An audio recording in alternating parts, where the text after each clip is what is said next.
Зөөгцөн тэгэхээр the beginning after the end буюу дөөсгөлийн дараагийн эхлэлийн дараагийн партаар уулзахад бэлэн болчихъя. Бичлэгээс өмнө лайк болон subscribe дараарай. Манай сувгийн дийлэнх үзэгч нар ерөөсөө subscribe дарахгүй үзээд идэг. Харин үздэг subscribe дарсан хүмүүс нь лайка дарахгүй үзээд идэг. Энийг болох хэрэгтэй. Тэгчиж таяа ингээд дараагийн партанд илүү хурд орно шүү дээ. За мэдээч манай сайт маань өөрийн аппликейшндээ болсон тул та хэд маань заавал бичлэг үзээд байх шаардлагагүй өөрсдөө унших боломжтой зурагт ном аппликейшнаа Play Store болон App Store-оос хайгаад эсвэл description-дээр байрлуулсан линкэн дээр дараад өөрийн бүртгэлээрээ ороод мангануудаа унших боломжтой шүү. Өөр нэг хэлээд байгаа юм байхгүй. Одоо шууд зур руу оръё. Jasmine Flying Sword. Зоригтой адлын явдлаа гэж. Ихэр өрүүдийн хамтрагч маань дарах эхлэлтэй. Алдарт Flying Sword гэрийн баахуу гэдэг. LP эсрэг дайнд Сапиныг ялалтанд хүргэснээр алдартай болсон гэр бол. Jasmine манай болон шидэд суу тухайнтай байв. Гэвч ямар ч хэд ирээдүйн шидэтний эцэг их нь хүлээлт болон хувь зааныхын шаналлаас хамгаалж чадаагүй. Jasmine надад гэр бүлийнхээ талаар ярьж өгсөнд баярлалаа. Зураглал солигдоход Jasmine-ийн бага наснд байх бөгөөд ардаас нь гэрийн үйлчлүүлэгчээ хөөл өгсөн маш цоглог охин тоглож гүйж байдаг. Би өдөржингөө гүйж чадна гэсээр доошо бүдрээд унахтаа хүртэл маанаагаараа өөрийгөө гимтгээс хамгаалнаа. Jasmine хата бидэнтэй хамт явж таныг бэлдэх хэрэгтэй. Арай би болоог байна. Ингээд дүргдүүлэн гүгт нь урд нь нэлээн өндөр царайлаг сайхан залуу Jasmine-ыг өргөхөд гэрийн үйлчлэгч нар нь эзэнтэй биднийг үнэхээр өршөөгөрөө жаахан хариуцлагагүй байлаа. Хариуцлага. Яаж ингээ үйлчлүүлэгч Flying Sword-ийн үр удмын өмнөөс хариуцлага урч чадах юм. Түүнийг өрөө зогонд бэлдээ. За тэгэхээр саяны залуу бол манай Jasmine-ийн аав нь байсан бөгөөд энэ гэрийн эзэн. Хэлсний дагуу манай Jasmine оройн зогондоо хурж ирэхэд гэр бүлийнхэн нь хоёр ихч хоёр ах ээж болон аав нь түүнийг хүлээж байдаг. Энэ яриант нь анзаараад байхад Flying Sword-ийн гэр бүл дороо зөксгүй харагдаж болохгүй. Чи дээд зэрэглэх байх ёстой. Гэснээр жаахан хүүхдийн хүртэл дээд зэрэглэх байх ёстой гэж шагалж шаардлагыг хэлдэг. Чи дээд зэрэглэлийн талаар юу мэдэх юм? Би чамайг дахиад төвийнхөө бараан голбор шар шатыг давж чадаагүй гэж сонслоо. Ингээд ахнар нь гэхээргүй муухай хандлага анзаарагдана. Удалгүй аав нь гаднаас орж ирдэг бөгөөд бүхий л хүүхдүүд нь аавыгаа хараад айц давтаж байгаа юм шиг бэлэн байдалтай цэвэрхэн суудаг. Аав нь хоол эхлэхээс өмнө миний хажууд санал тавиа. Би Jasmine-тэй хамт хооллоо. Яг яагаад Jasmine-тэй хамт хооллоод байгаа юм бэ? Энэ дээрээ гээд бүгд л айц сандралцсан амтан гайхсан бүүдэл асуухад Jasmine бол авьяастай нэг. Өндөр хоёрдугаар төвчний болортой бэлтгэлийг та нараас хамаагүй хурдан хийж дуусгаснаас гадна Jasmine аль хэдийнэ манайгаа өдөртөн бэхжүүлж чаддаг болсон. Тэгсэн хажууд нь сууж явсан хоёр их чинь манай заавалж бид хоёроо сэргэд ойрхон байгаа гэсэн штэ гэхэд энэ хоёр зөнгө нь одоо хүртэл сэргээ бөгөөд Jasmine-тэй адилхан төвшөнд явж байгаа юм билээ. Тэгвэл та хоёр хоёулаа төвгүй байна. Дүүчийн хүртэл сэргэхэд ойрхон байна. Jasmine-д өв залгамжлах болох чадвар байна. Бүгд л өв залгамжлах гэдэг үгийг сонссоо царайнд сонгихээж уурс өнгө аястай түн өв залгамжлах болох эрх чадвар байгаа гэхээр бидэнд байхгүй гэсэн үг юм. Аава та дэлгэрэнгүй тайлбарлаад өгөөч дээ. Гэсэн. Грован. Надад битгий хэлэх үгийг минь за. Хэрвээ тийм байсан бол би та нарт энэ их хөрөнгө оруулалтыг хийхгүй байх байсан. Jasmine зүгээр л миний анхаарлыг татахгүй завьяастай гэдгийг л харуулсан гэсэн үг. Ээжээ, та энэ талаар юу гэж бодож байна? Jasmine авьяастай л та. Гэтэ түүнийг яаруулах хэрэггүй. Мөн тэр хамгийн бага. Энэ талаар бодолж үзэх хэрэгтэй гэхэд аав нь ерөөсөө баг вэ нөө хамаагүй зөвхөн авьяас чадварн байхад л өв залгамжлагчаа би шууд өгнөө буюу энд ерөөсөө ууган хүү, отхон охин гэдэг нь ямар ч ялгаа байхгүй бөгөөд зөвхөн авьяас чадвараараа л өв залгамжлах эрхийг авах юм билээ. Мөн аав нь нэлээд хатуу хүн бөгөөд Jasmine чи эднэрээс ерөөсөө уурлах хэрэггүй зүгээр л өөрийнхөө зөв ёсоор авсан зүйлийнхээ өмнө үг хэлэхгүй байх. Зураглал солигдоход Jasmine өөрийн биеийн бэлтгэлээ хийж идэг бөгөөд гаднаас нь ээж нь орж ирж түүнийг магтнаа. Удалгүй аав нь гэсэн орж ирж түүний шалгамар байгаагаа илэрхийлдэг. Дээр болор идэвхжүүлэх даалгаврыг өгдөг бөгөөд одоо энэ болор идэвхжүүлэх даалгавар нөхөр хоосон болорыг гэрэлтүүлж өөрийн манаагаараа идэвхжүүлэх юм бэлээ. Дээд манай хүн ядах юмгүй болрог идэвхжүүлэхэд аав нь элементийн болор аваад ирээ гэхэд эргэн тойрны хүмүүс нь үүнд нь цочродож харагдана. Яг тэгэхээр Жасмины насан дээр ерөөсөө элементийн болор идэвхжүүлнэ гэдэг нь байж боломгүй зүйл бөгөөд ах эгчнэр нь хүртэл 12 наснда нээж чадаагүй юм билээ.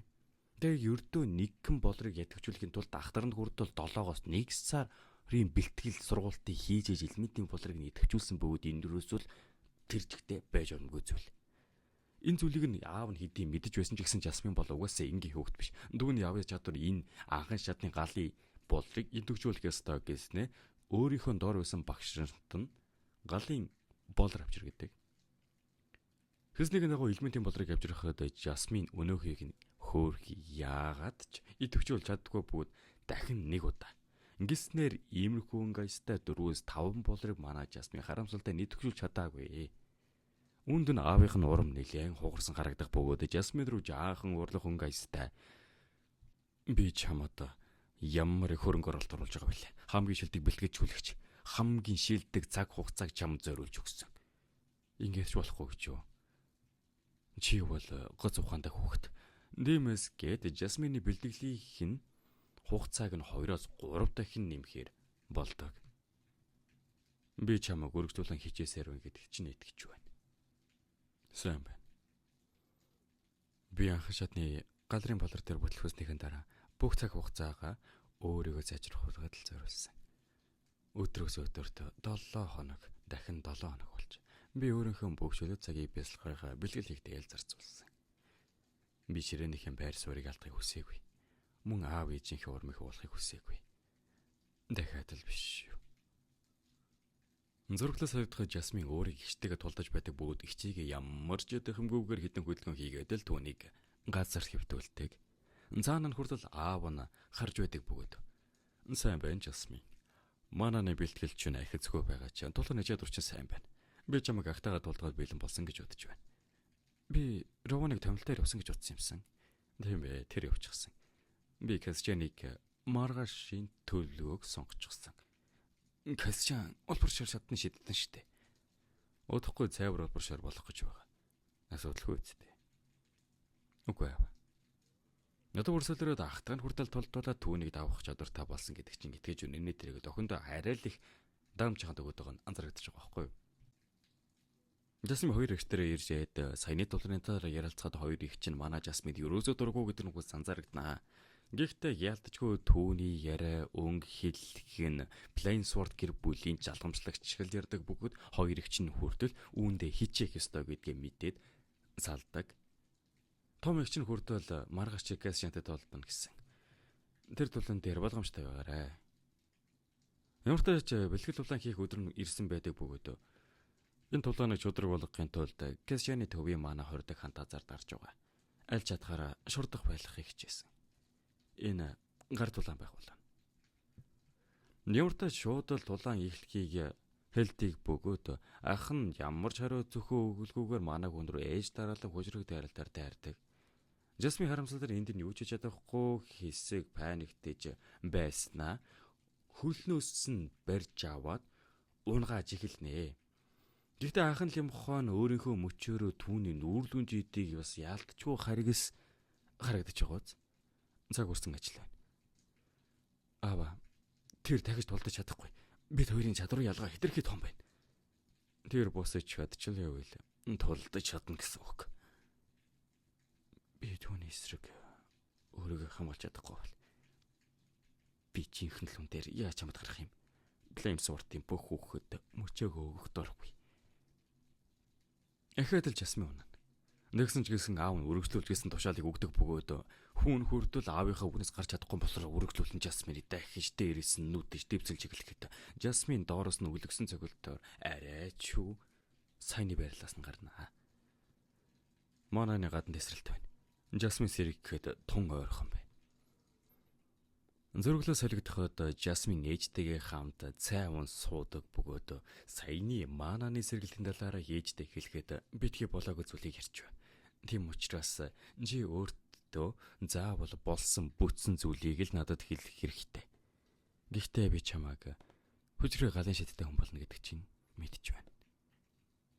Үүнд нь Жасмин нилээн баярлдаг бөгөөд яалтаж хөл аав ээжийнхээ магтаал нь түүний хувьд хамгийн гол бэлэг нь болж байгаа байхгүй юу? Ахаад л бэлгэл тулаа.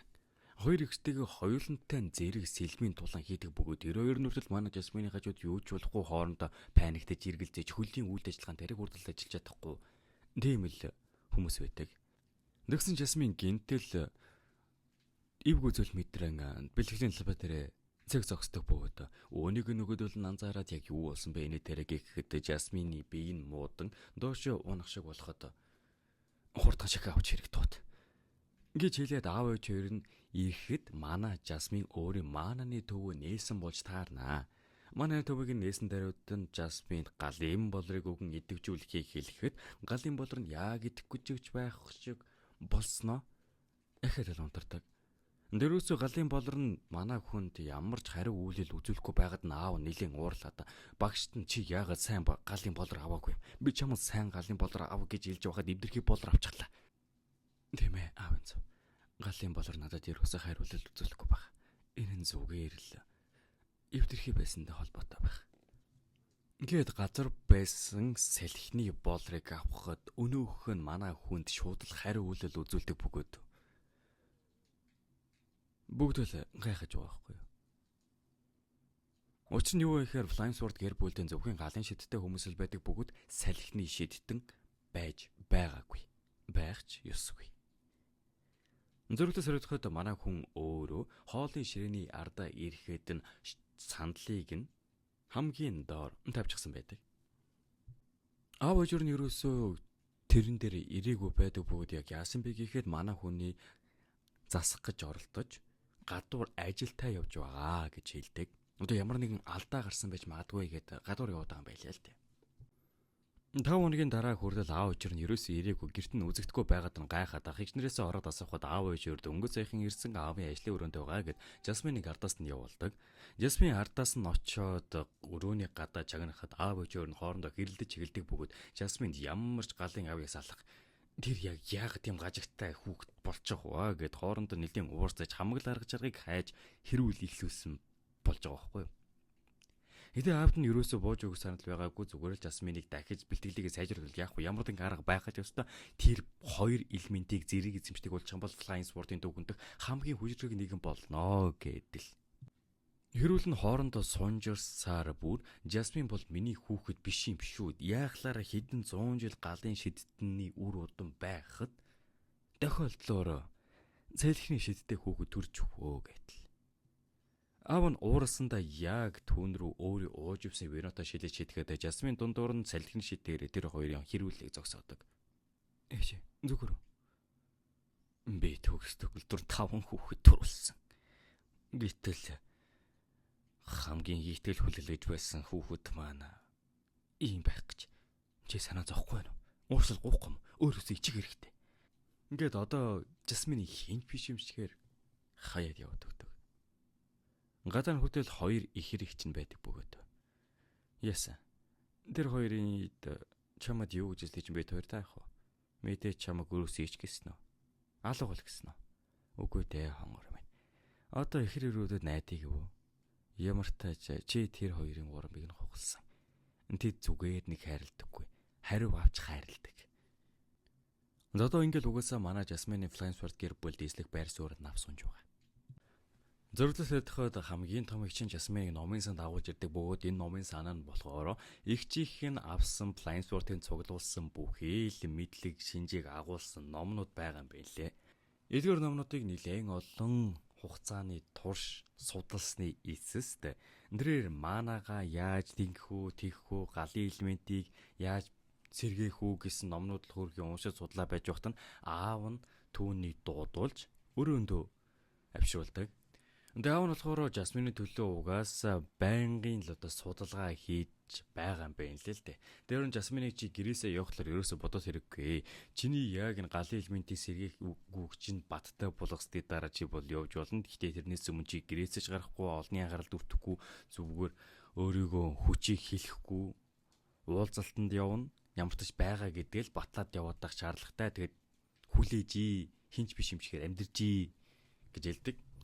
Жасмин болохоор өөрийнхөө авто уулзныхаа дараа бүхий боломжийг ашиглан салхины шид болон хоёу сэлэм дээрээ бэлтгэл сургуулалт хийж игэлсэн байдаг.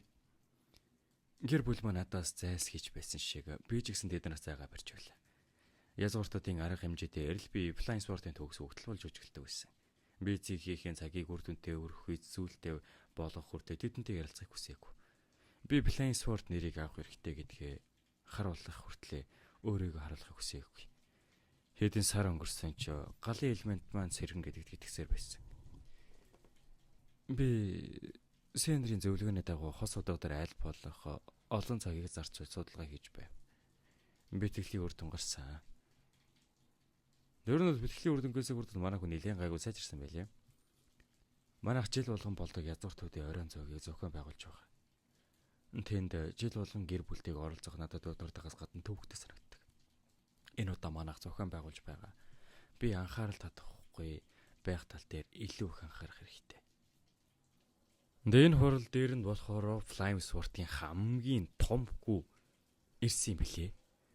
Том хүн гэрээсээ яваад 10 жил өнгөрсөн бөгөөд 10 жил дайны талбар дээр байсан учраас одоо ер нь манай Жасмин ерөөсөө харж байгаагүй. Гэхдээ яг харж байсан ч гэсэн хитрхи багтаа байсан учраас санаж байх, одоо санах ямарч боломжгүй гэсэн үг.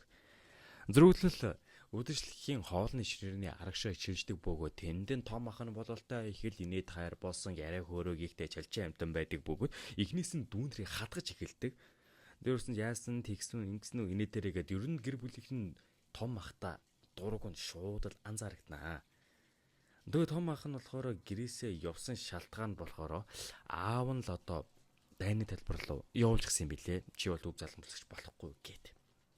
Цаашаага яриагаа өргөдүүлэн одоо тэгээд хэн өв залгамжлагч болохоор төвлөж байна та. Ийм манай дүүнэр бүгд л том болж гисэн юм чинь танд бодсон зүйл байгаа л үлгүй дээ аваа гэдэг асуухт нь аав нь ерөөсөө юу ч дуурахгүй энэ тал зүйлийн талаар ярихад ирт байна гэхэд за Жасмин миний бага охин дөө. Чамдаа би өгнө уулзаж байгаагүй юм байна. Нэр чи чин Flame Sword гэр бүлийн хамгийн анхны сэлхэн шийдтэн бидтэй. Ингээд тэнд байсан хүмүүсийг бүгдийг шоконд оруулаад хайчихдаг. Тэгээ аав нь болохоор юу яриад байгаа юм бэ? Тэр яагаад сэлхэн шийдтэн байх боломжгүй гэдээ айд сандарсан амьтад бүгд л байсан чинь чи яг яаж энэ талаар мэдсэн юм гэхэд Гассиант буюу манай хүнтэй бэлтгэл тулан хийдэг нөгөө ах нь энэ том ахта хэлж гисэн юм байна лээ л дээ. Одоо манай хүнийг сэлхэн шийдтэн ингээд. Тэгсэн чинь дундан сууж байсан Жасмин өөрийнхөө сэлхэн шийдийг өгдөд бүхэн нийтэд харуулan гутаад эндээсээ гараа зугтаж явдаг. Аав нь надлаас нь гарч ирснээр чи хаашаа явах гэж байгаа юм. Саяны чиний хийсэн үцэлбэр суулаад би бүгдэнд нь чаны үнэн төрхийг илчлэхээс өөр аргагүй боллоо. Ингээд одоо бүгд одоо манай хүнийг мэддэг болчихж байгаа. Жасминыг яг явах гэхэд аав нь чи юус явж болохгүй. Одоо ороод хүмүүс тайлбар өгөх хэрэгтэй байна гэж Жасминыг дагуулад орох гэтэл Жасмин энд нь уурлаж бухимдаад та зүгээр өөрөөхөө тайлбарлчих л та. Сайн суурдын бага охин хамгийн аз жаргал байсан гэд намайг арчаагүй амтан гэд бүгдэнд нь хэл гээд өөрлөлөн зугатаачихдаг. Заашаа зугатаж явж байгаад өөрийнхөө нагаз зэгтэн тардаг бөгөөд аавынх нь төрсөн охин дүүн юм билээ. Тэрээр Flame Sword-ийн багархалт хүн бөгөөд хааны гэр бүлтэй хамтарч ажиллаж дайны салбар дээр томоохон үүрэг гүйцэтгсэн ер нь л мундаг хүн. Нэрээр галыгаан шидэн хүртэл нэлийн чадварлаг бөгөөд Жасминыг хажуудаа суулгаж байгаад би чамайг ойлгож байна хонгор минь. Flame Sword-ийн ч нэлийн сүрчин. Гэхдээ тэд нэр яагаад ингэ сүрчин байгаа гэж мэдж байгаа билгүй дээ. Гэхдээ энэ хүмүүжүүл гарах барил хэдийн хөөгцөрч өгсөн. Дристиан гэдэг ах нь хүртэл одоо ямар ч чадваргүй та биш зүгээр л чи өв залгамжлагч болж чадахгүй гэдэг аав нь маш их зүйл хийгдэг байсан учраас дайны талбар руу зүгээр л гэр бүлээсээ хол зугчихсан байгаа байхгүй юу? Зүгээр л зугтаж өөрийнхөө санаа сэтгэлийг амраахын тулд л зугтаад нэг ааж цаана нэвтэрчихсэн чаавас. Өөрөөр хэлэхдээ чи ямар ч эдментийн хүнтэй байсан чи зүгээр л Flame Sword-ийн гэр бүл төрсөн учраас л магтуулахгүй байгаа. Чи өөр газар төрсөн бол чамайг магтаж хүндлэх байсан. Чи сахин шийдтэй байж болно. Гэхдээ чи өөрийгөө алдах хэмжээний Flame Sword-ийн төлөө байж болохгүй. Чи өөрийгөө л нэгт бодох хэрэгтэй. Шоо сэлэх гэж оролцсон ч заагсан сэлгэлийг хөдөлгөж чадахгүй. Энэ тэл адилхан зүйл. За энэ хүрээд энэ тухайн партиг дуусгаж байна. Тэгэхээр та дараагийн партиг илүү хурдан авч үзэх хүсэх юм бол лайк болон subscribe дарах шаардлагатай. Тэгээ маш олон хүмүүс маань лайк болон subscribe бодоор нэлээд ухамсартай байгаа учраас тэдэртээ үнэхээр их баярлаж байгаа шүү. Мэдээж одоо миний хөдөлмөрийг маш сайн үнэлж байгаа хүмүүс л энэ үйлдэлийг хийн шүү дээ.